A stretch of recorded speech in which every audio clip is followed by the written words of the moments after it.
Hello, ఏడుండవు బా? Customer దగ్గర. ఇనిపించలా? ఏడా? కస్టమర్ దగ్గర. ఎన్ని గంటలకు వస్తావు? ఒక అరగంటలో వచ్చేస్తాను. పాప స్కూల్ నుంచి వచ్చేసిందా? వచ్చేసింది. 15 నిమిషాలు అవుతుంది వచ్చి. వచ్చేటప్పుడు మందులు తీసుకొస్తానులేండి. అదే అవి ఎర్ర మాత్రలు షుగర్వి తీసుకునిరా. సరే సరే. సరే ఉంటా.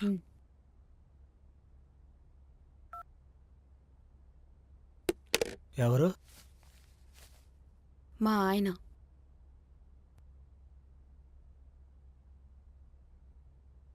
నువ్వు చేస్తున్న పని గురించి మీ ఆయనకు తెలుసా? హా, తెలుసు.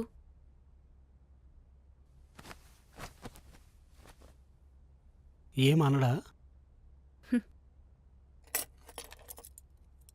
ఇది మాకు అవసరమండి, తప్పదు.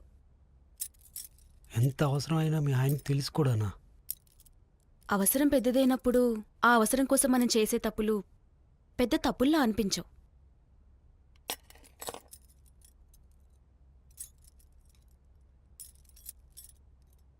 ఏంటంత అవసరం?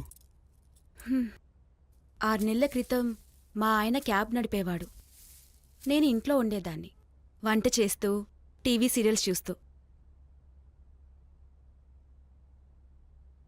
మా ప్రపంచం చిన్నదే అయినా చాలా అందంగా ఉండేది.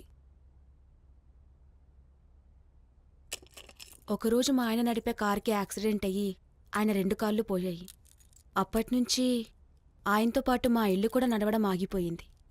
మా ప్రపంచం చిన్నదే అయినా అవసరాలు పెద్దవైపోయాయి. ఇంటి అద్దె, పాప ఫీజు, ఆయన మందులు, మేం తినే సామాను, అన్నిటికీ డబ్బులే కదండి కావాలి. నేను చదువుకున్న 10వ తరగతి మా అవసరాలు తీర్చేంత సంపాదించలేకపోయింది. అందుకే తప్పో ఒప్పో నేనిందులోకి దిగాను. తన వైఫ్ వేరే వాళ్ళతో ఇలా చేస్తుంటే మీ ఆయనకేం అనిపించదా?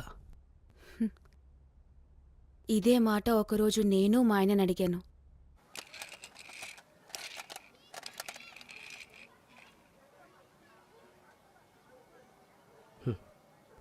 నా దృష్టిలో నువ్వు ఎప్పటికీ పతివర్తవమ్మే. నువ్వేమంతో పనుకున్నా వాని మీద ఇష్టంతో పనుకోలే కదా, మన అవసరాల కోసం పనుకుంటాం అంతే. శీలం అనేది మనసుకు సంబంధించింది. ఒక మొగనిగా అది నేను అర్థం చేసుకోలేదంటే నేను జడిపిన నేత కానీ నువ్వు కాదు.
యూట్యూబ్లో నా ఇంటర్వ్యూకి 800 కామెంట్స్ వచ్చారు. అబ్బో, ఇంకే ఫ్యాన్స్ పెరిగిపోతున్నారు నీకు.